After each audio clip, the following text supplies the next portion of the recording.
My entitled brother kicked me out of his corporate office because he thought I was a failed freelancer, so I finally revealed I own his $14.2 million building.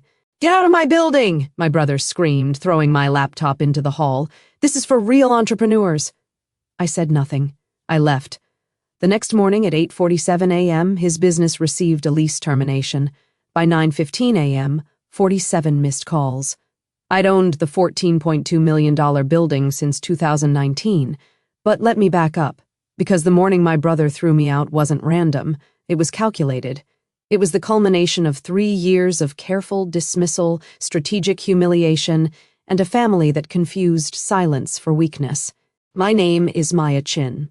I'm 34 years old, and for most of my adult life, I've been the disappointment. My brother Derek is 38, 4 years older, 4 years more successful according to my parents. 4 years of being held up as the example I should follow.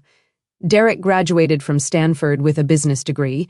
I went to a state school for computer science. Derek got a corporate job at a Fortune 500 company making $120,000 right out of college. I freelanced from coffee shops, making maybe $30,000 my first year. Derek bought a house at 26. I lived with roommates until I was 29. Every family dinner was a comparison. Every holiday gathering was a performance review where I was always found lacking. "Derek closed a $2 million deal this quarter," Dad would announce, raising his wine glass. "That's wonderful," I'd say. "What are you working on, Maya?" Mom would ask, her tone suggesting she already knew the answer would disappoint her. "Some contract work, web development, database optimization." "Still freelancing?" The way she said it made it sound like a disease. Derek would lean back in his chair, smiling. Not gloating exactly, just comfortable in his position as the favored child, the successful one, the one who made them proud. I learned to keep my head down, to stay quiet, to let them believe whatever they wanted to believe. What they didn't know was that in 2016, at 26 years old, I'd started building something. Not flashy, not loud, just valuable. I'd been doing contract work for a fintech startup. They needed someone who could build secure database architectures for financial transactions. I charged them $85 per hour. They were happy to pay it. That startup got acquired for $340 million in 2017. My equity was $2.8 million. I didn't tell anyone. Not my parents, not Derek, not the friends who thought I was still scraping by on freelance gigs. I took that $2.8 million and I did what I do best. I built. I started a consulting firm. Specialized. We handled database security and optimization for financial institutions, banks, investment firms, companies that moved billions of dollars and needed their infrastructure to be bulletproof. By 2018, we had 12 employees and $4.2 million in annual revenue. By 2019, we had 30 employees and $11.8 million in revenue. That same year, I bought a building in downtown Seattle, 6 stories, mixed-use commercial, office spaces on floors 2 through 6, retail on the ground floor, purchase price $14.2 million. I bought it through an LLC, Chin Property Holdings. Not my name on the paperwork that tenants saw, just a corporate entity, a management company that handled leases and maintenance. Derek's company, Apex Marketing Solutions, leased the entire 4th floor, 4,200 square feet, $8,400 per month. He'd moved his growing agency there in late 2019, 6 months after I purchased the building. He had no idea he was paying me rent. At family dinners, the script never changed. Derek's agency landed Boeing as a client, Dad announced in early 2020. $50,000 monthly retainer. "That's impressive," I said. "What about you, Maya? Still doing the computer thing?" "Still consulting. It's going well." "Well, we can't all be entrepreneurs like Derek," Mom said, patting my hand. "There's nothing wrong with hourly work." I wasn't doing hourly work. I hadn't done hourly work in 4 years, but I smiled and nodded. Derek bought a Tesla. Dad posted photos on Facebook with the caption, "Proud of my son's success." I drove a 2014 Honda Civic. Derek took Mom and Dad to Hawaii for their 40th anniversary. First-class tickets, ocean view suite, Instagram photos every day. I sent a card and a $200 gift certificate to their favorite restaurant. "It's the thought that counts," Mom said when she called to thank me. Then, softer, "Derek's gift was so generous. He's doing so well." I know, I thought. I can see his rent checks clearing every month. In 2021, Derek's business was expanding. He needed more space. The fourth floor wasn't enough. The building owner is letting us expand to part of the third floor, he told me at Sunday dinner. Another 1,200 square feet. My business is scaling fast. That's great, I said. You should see the office, Maya. Really impressive setup, conference rooms, standing desks. We're building something special. What he didn't mention was that his expansion came with a $3,000 monthly rent increase, or that I'd approved it through the property management company after reviewing his financials and confirming he could afford it. Why don't you come by sometime? Derek offered. I could show you how a real business operates. Maybe you could pick up some ideas for your consulting thing. Maybe, I said. I'd been to the building plenty of times. I visited every property I owned at least once a month, but I came through the parking garage. I met with the property manager in a ground floor retail space. I never went to the fourth floor. Derek didn't know I was there. By early 2022, I'd expanded my portfolio. 3 more commercial buildings in Seattle, 2 in Portland, 1 in San Francisco. Total portfolio value, $67 million. My consulting firm had grown to 55 employees. Annual revenue, $18.4 million. My personal net worth, $34 million. My family thought I was still freelancing. In March 2023, Derek called me. Unusual. We typically only saw each other at family events. Hey Maya, I need a favor. What's up? I need office space. Temporary, maybe 2 weeks. We're doing a major build-out on the 3rd floor and construction is making it impossible to work. I'm looking for somewhere quiet where I can meet clients. Okay. You work from home, right? You still have that 1 bedroom in Capitol Hill. I actually owned a 3-bedroom penthouse in Madison Park worth $2.7 million. But Derek thought I lived in the same apartment I'd rented in my 20s. I do have space, I said carefully. Perfect. Can I use your living room? I'll bring my laptop, maybe take a few calls, I'll be quiet, you won't even know I'm there. Something in his tone, dismissive, presumptuous, like my space, my time, my home were just resources available for his convenience. Let me think about it, I said. Think about it? Come on, Maya, it's 2 weeks. You're not doing anything important. I let that sit for a moment. I'll get back to you, I said. I never did. I called Mom. Maya's being difficult about letting me work from her place. I don't know why she's being so selfish. Mom called me. Derek needs your help. Why are you making this hard? I have work to do, I said. My apartment isn't a co-working space. You're on your computer all day anyway. What difference does it make if Derek is there? I didn't argue. I just said no. The resentment started then. Derek began making comments at family dinners. Some people help family, others just think about themselves. Must be nice to have so much free time that you can't spare 2 weeks. I guess when you're not building anything real, you get protective of your space. I didn't respond. I ate my dinner. I smiled politely. I left early. By June 2023, Derek was flying high. His agency had landed 3 major clients. He hired 12 more employees. He needed even more space. I'm taking the entire 3rd floor now, he announced at Sunday dinner. The building owner approved it. Apex Marketing Solutions is officially one of the top agencies in Seattle. Total rent for his expanded space? $14,600 per month. That's a significant expense, Dad said, impressed. We're doing $3.2 million in annual revenue now, Derek said. We can handle it. This is what scaling looks like. He looked at me. You should really come see the office, Maya. Might inspire you to think bigger with your little consulting thing. I'm good, I said. Come on, seriously, you're family. I want you to see what I've built. I believe you. You know what your problem is? Derek leaned forward. You're afraid to think big. You're comfortable being small. That's why you'll never build anything that matters. Mom touched his arm. Derek, that's not.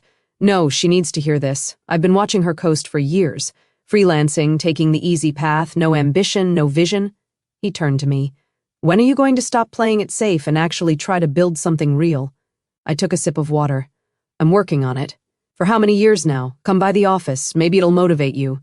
Maybe, I said. I never went. On September 14th, 2023, I had a meeting scheduled at the building. A potential tenant for retail space on the ground floor, a coffee shop chain looking to expand. The meeting was at 2 p.m. in the property manager's office.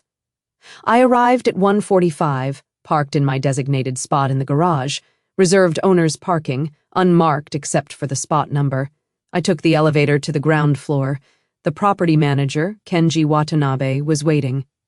"Miss Chin, the client is running 10 minutes late. Would you like to wait in my office or grab coffee? I'll look around, check on the third-floor build-out." "Of course." I took the elevator to the fourth floor, Derek's floor. I wanted to see the space, wanted to see what he'd built with my property. The elevator doors opened to a professional setup. Glass-walled conference rooms, modern furniture, standing desks, motivational quotes on the walls about disruption and innovation. Impressive. I walked past the reception desk. The receptionist was on a call. He smiled and waved me through. I walked down the hall toward the conference rooms. That's when I heard Derek's voice. "This building is perfect for us. I'm thinking about expanding to the 5th floor next year, really establish Apex as the dominant presence here." I paused outside the conference room. Through the glass wall, I could see Derek with 3 people, clients probably. He was giving them a tour. "You own the building?" one of them asked. Derek laughed. "I don't own it, but I've been here so long I basically run the place. The owner is some investment company that doesn't care as long as the rent check's clear. I've got complete autonomy." I stepped back out of sight. "That's the advantage of finding these corporate-owned buildings," Derek continued.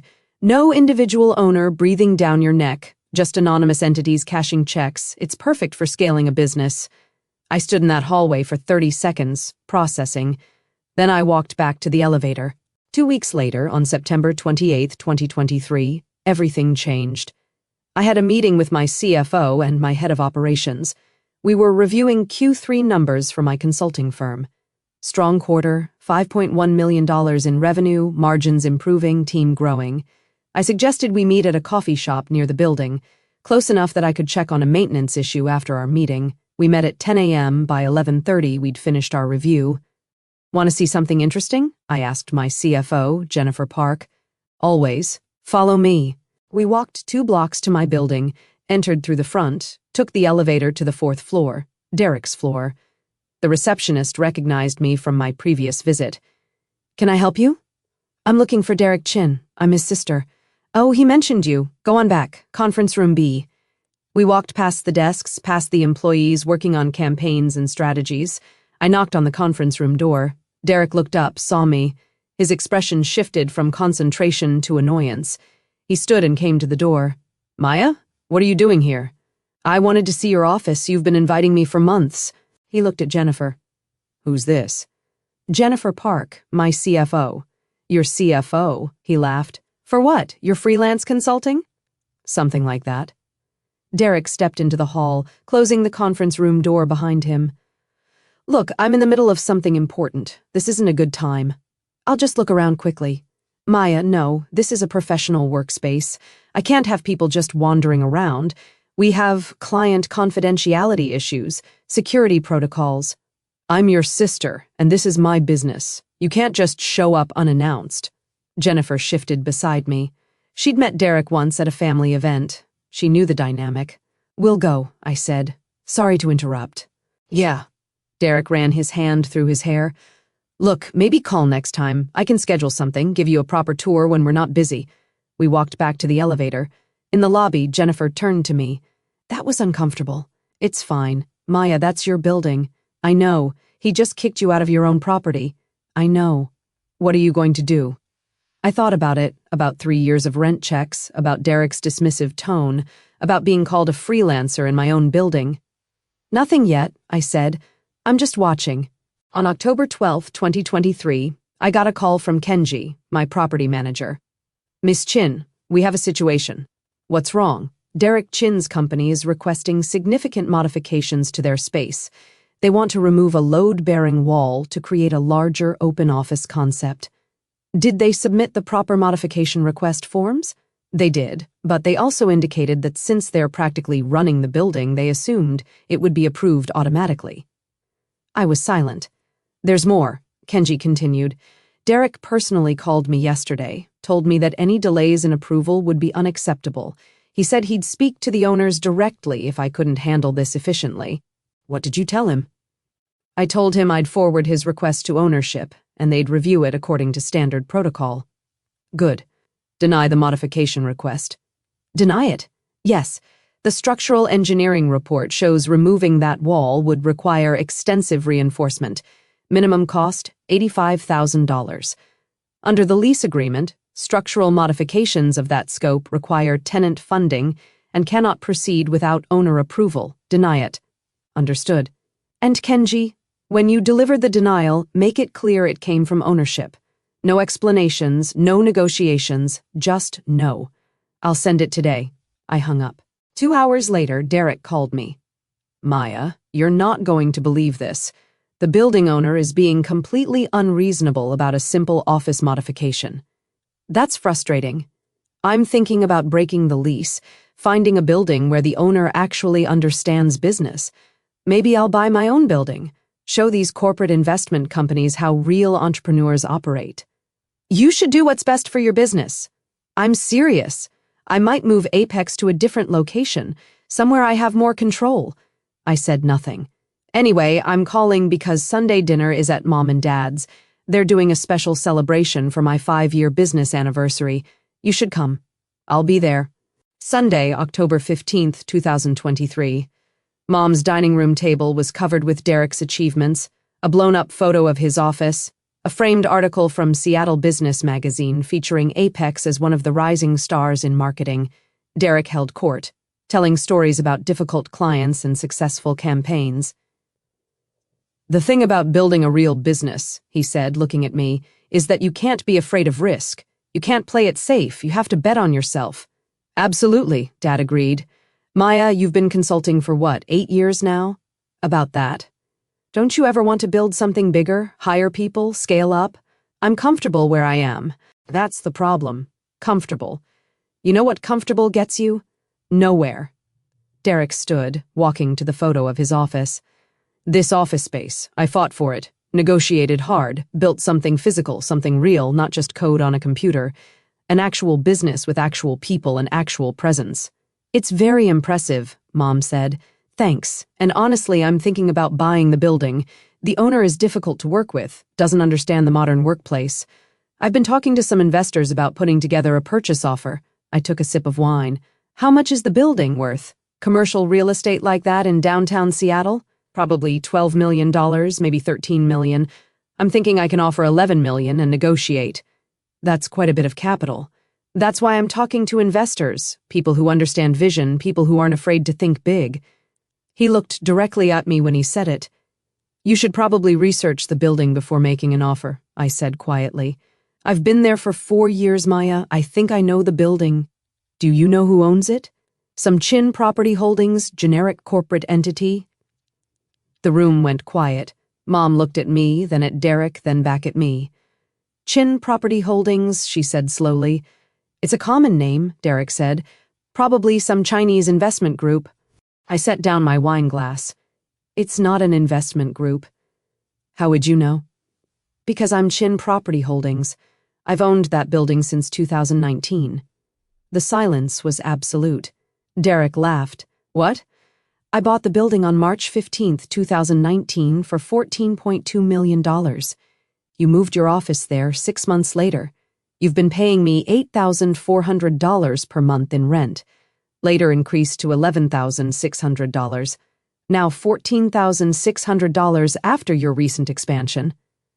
Dad's fork clattered against his plate.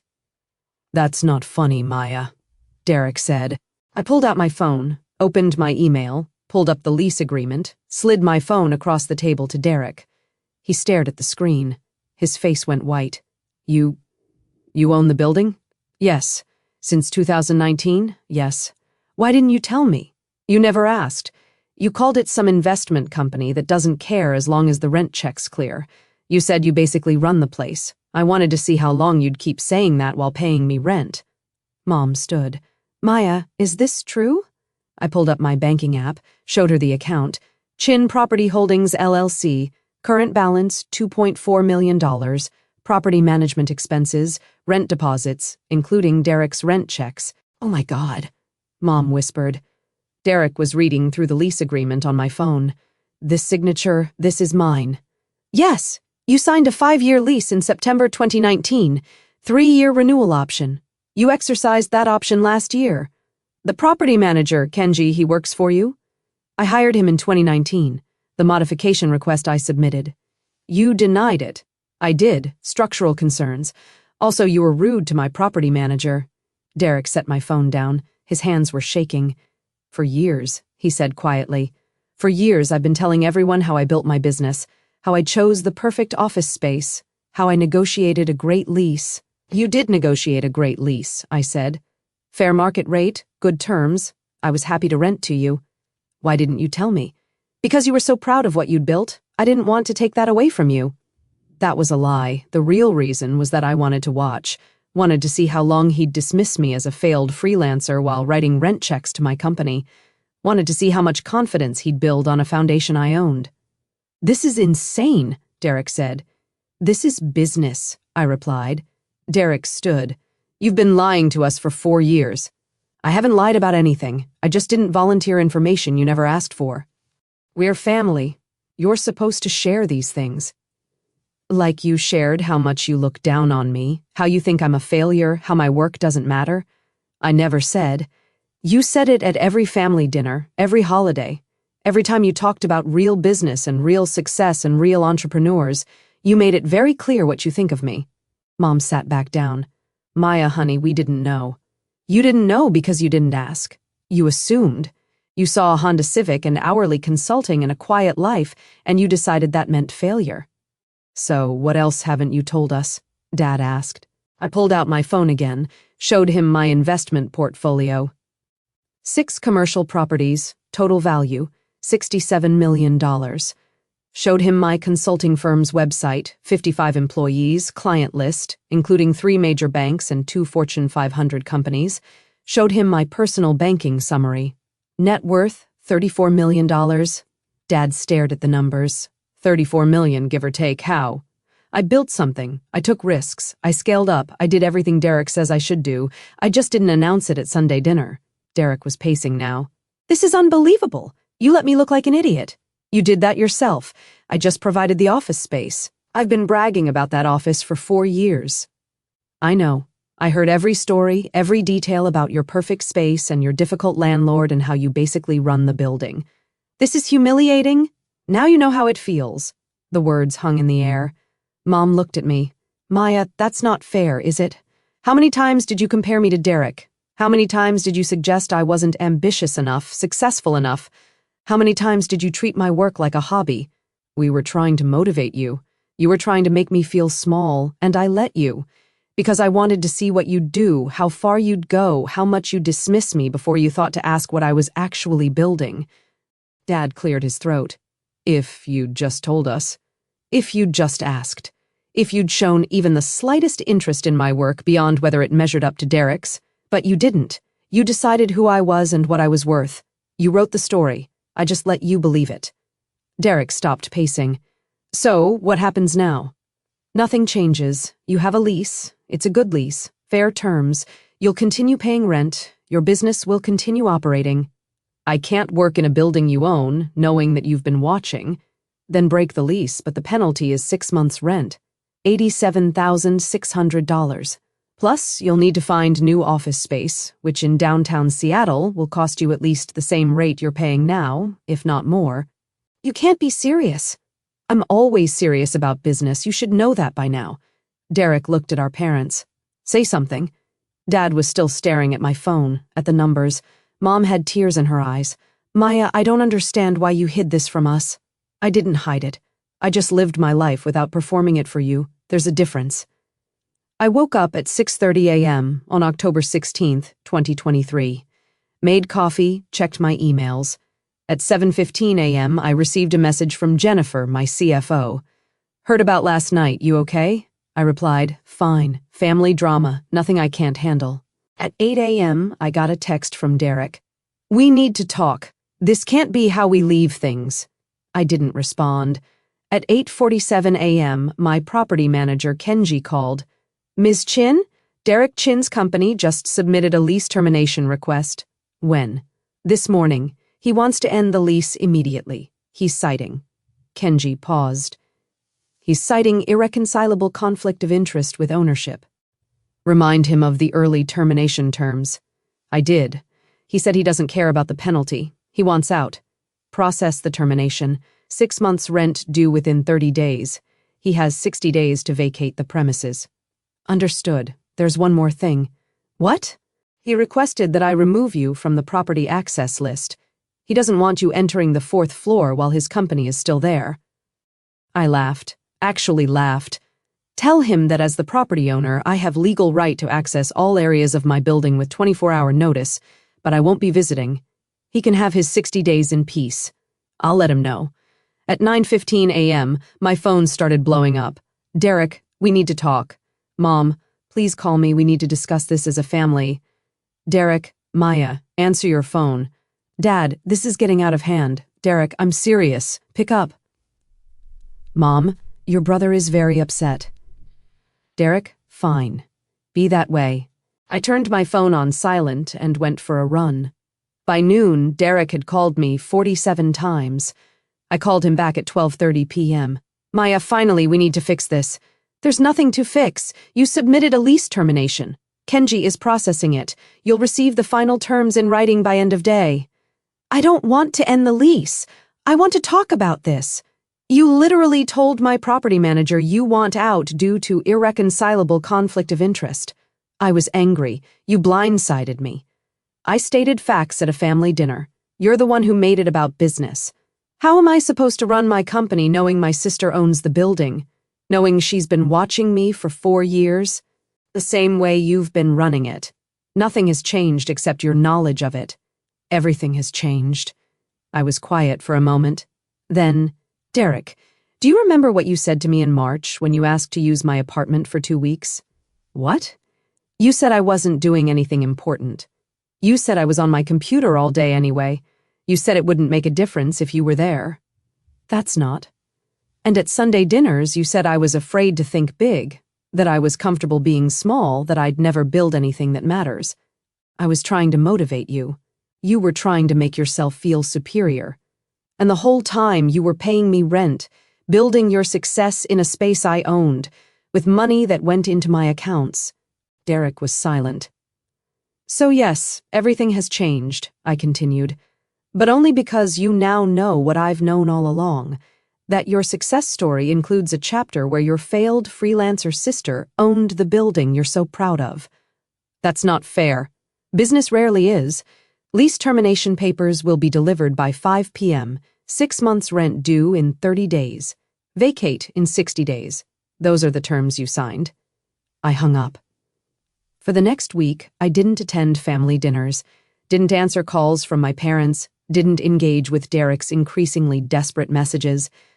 My property manager, Kenji, kept me updated. Day 2, Derek requested a meeting to discuss options.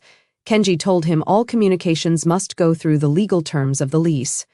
Day 3, Derek's business partner called, asking if there was any flexibility on the termination penalty. Kenji said no. Day 4, Derek showed up at the property management office demanding to speak with ownership. Kenji reminded him that ownership doesn't take direct meetings with tenants. Day 5, Derek's attorney sent a letter suggesting the lease termination penalty was excessive and potentially unenforceable. My attorney sent back a letter with case law supporting the penalty amount and noting that Derek had signed the lease with full knowledge of all terms. Day 7, Derek paid the $87,600 termination penalty. Kenji confirmed the payment cleared. On day 8, Mom called. I answered. Maya, this has gone too far, hasn't it? He's your brother. He made a mistake. He's trying to apologize. By breaking his lease and paying the penalty instead of just continuing to rent from me? He's embarrassed. He's hurt. You humiliated him. I stated facts. If facts are humiliating, that's not my problem. You're being cruel. I took a breath. Mom, for 8 years you've treated me like I was failing, like I wasn't measuring up, like I was just coasting through life with no ambition. And I let you. I didn't defend myself. I didn't justify my choices. I just kept building. We didn't know because you didn't ask. You saw what you wanted to see. And now that you know the truth, instead of acknowledging that maybe, just maybe, you were wrong about me, you're upset that I didn't correct your assumptions sooner. That's not what I'm saying. Then what are you saying? Silence. I'm saying your brother needs you, Mom said finally. My brother needs to find a new office. He's got 52 days left. I hung up. 2 weeks after the Sunday dinner reveal, Derek's business partner, Marcus Webb, called me. Maya, this is Marcus, Derek's partner at Apex. I know who you are. Can we talk, off the record, about what happens next for our business? I was intrigued. I'm listening. Derek's been difficult since the dinner. He's angry, distracted, making bad decisions. That's between you and Derek.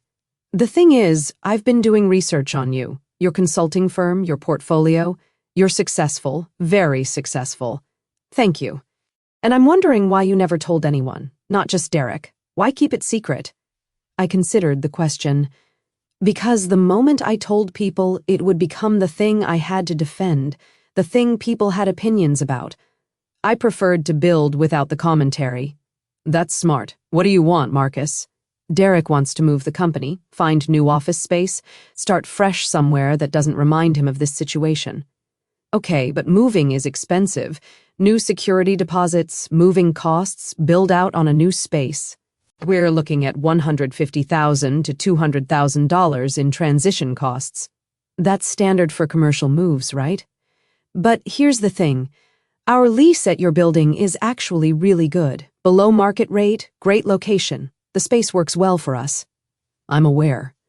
If we stay, Derek has to face the fact that his sister owns the building. That's difficult for his ego. Again, that's between you and Derek. What if it wasn't Derek's decision? I paused.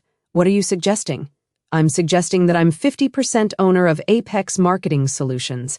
Derek can't move the company without my agreement, and I don't want to waste $200,000 and 3 months of productivity moving when we have a perfectly good space.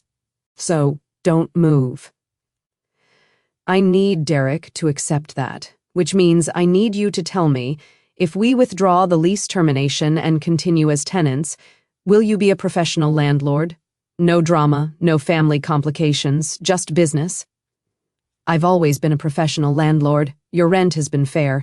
Maintenance has been prompt. I approved your expansion requests when they made sense. The only thing that's changed is Derek's knowledge of who signs the checks. That's what I thought. I'm going to talk to Derek. Good luck with that. One more thing. Your consulting firm. You work with financial institutions? Yes. We've been looking for a consultant to help us with database security for our client management system. Can I get a proposal? I smiled. Email my business address. We'll set up a meeting. 3 days later, Derek called me. Marcus told me you talked. He called me. He wants to stay in the building, withdraw the lease termination. That's his right as 50% owner of your company. You put him up to this. I did nothing. He made a business decision. Derek was quiet then. If we stay, I need to know you're not going to, I don't know, use this against me. Use what against you? The fact that you own the building, that I pay you rent, that you've been in control this whole time? Derek, I've never not been in control. The building is mine. The lease is between your company and my LLC. That's how it's always been. The only thing that's changed is your awareness of it. It feels different. That's your issue to work through, not mine. Can you at least understand why this is hard for me? Yes. You built your self-image on being more successful than me, on being the entrepreneur while I was the freelancer, on having the answers while I was figuring it out, and now you know that the whole time I was doing just fine. Better than fine. I was your landlord. Jesus, Maya, the lease termination penalty has been paid. If you want to stay, Marcus needs to submit a withdrawal of termination request within the next 48 hours. Otherwise, you're out in 50 days and the penalty stands. And you're okay with us staying? I'm a landlord. You're tenants. As long as you pay rent and follow the lease terms, I don't care who you are. But I'm your brother. Which is why I've been an exceptionally fair landlord. Below market rate, prompt maintenance, reasonable expansion approvals. Most landlords wouldn't have been that generous. I didn't know it was you. Exactly. Derek exhaled. Okay, we'll submit the withdrawal, but I need one thing. What? Sunday dinners. We skip the next few. Give me time to adjust. Fine by me. And Maya? Yeah? I'm sorry. For the things I said, for the assumptions I made, for treating your work like it didn't matter. Okay. That's it? Just okay? What do you want me to say, Derek? That it's fine? It's not fine. You spent years making me feel small. That doesn't go away because you apologized once. I know, but I accept your apology and I'm willing to move forward professionally. You're a good tenant, pay your rent, follow the lease, we'll be fine. What about his siblings? That's going to take more than one conversation. It's now April 2024, spring in Seattle, cherry blossoms and rain and tech companies raising their Series B rounds. Derek's company is still on the 4th floor of my building. Rent paid on time every month, no incidents, no drama. Marcus Webb's company became one of my consulting firm's clients. We rebuilt their database security infrastructure. They paid $180,000 for the project. Professional relationship, no family complications. I attended my first Sunday dinner in February 2024. Awkward at first. Derek and I circled each other carefully.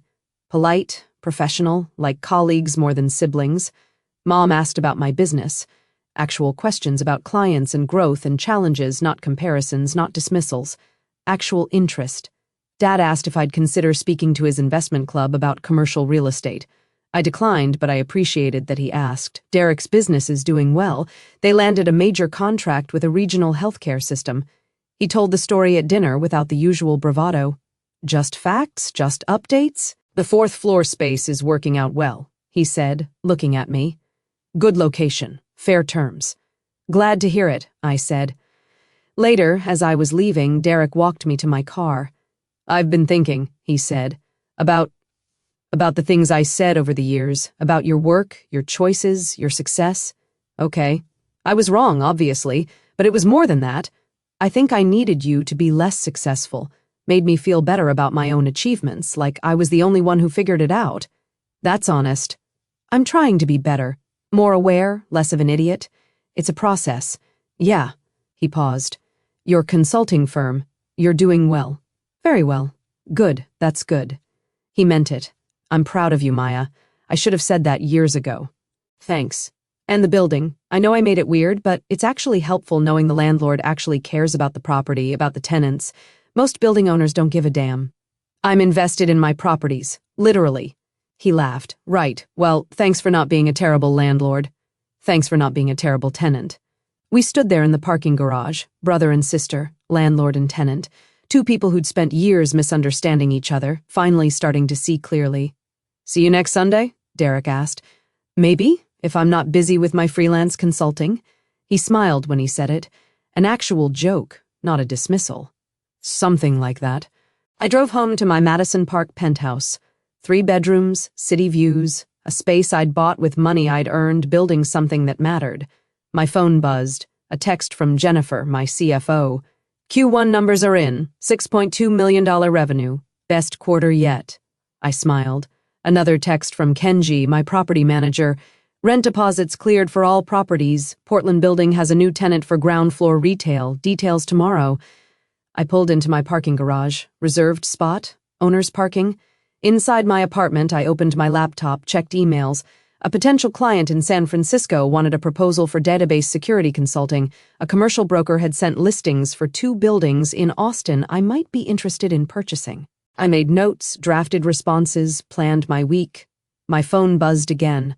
Mom, thank you for coming to dinner. It meant a lot to Dad and me. I typed back, You're welcome. See you soon. I closed my laptop, poured a glass of wine, looked out at the Seattle skyline. For years, I'd been quiet. Building without announcing, succeeding without performing. My family had mistaken that silence for failure, had confused my strategy with weakness, had decided what my life meant without ever asking what I was actually building. And I'd let them.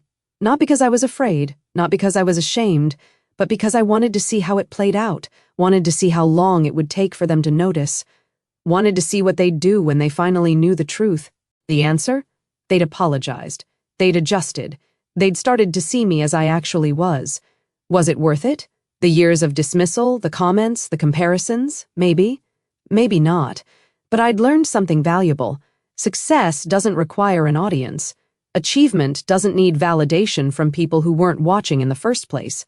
I built my business, bought my properties, created my wealth, and I did it all while my family thought I was just a freelancer in a 1-bedroom apartment. The revelation didn't change what I'd built. It only changed what they knew about it, and honestly, that was enough. My phone buzzed one more time. Derek, P.S. I told Marcus we should offer you equity in Apex if you ever want to advise us. You know, since you clearly know what you're doing. I smiled, typed back, I'll think about it, but I'd need to see your financials first. Due diligence. Derek, of course. You're not a landlord, you're a businesswoman. Me, I'm both, and a sister, and a lot of other things you're still figuring out. Derek, fair enough. See you at work tomorrow. I mean, at my office in your building. This is still weird. Me, you'll get used to it. I set my phone down, finished my wine, looked out at my city, somewhere in downtown Seattle, in a building I owned. My brother was probably still processing everything, still adjusting to the reality that his failed freelancer sister was actually his landlord, his successful businesswoman sister, his equal, maybe even his superior. But I didn't need him to acknowledge that, didn't need the validation, didn't need the apology, though it was nice to receive. I'd already won. I'd won the moment I stopped needing them to see me clearly in order to see myself clearly. I'd won the moment I decided to build my success quietly, strategically, without waiting for permission or approval. I'd won the moment I signed the papers on a $14.2 million building and became my brother's landlord without him ever knowing. The reveal was just the epilogue. The story was already written, and I wrote every word of it.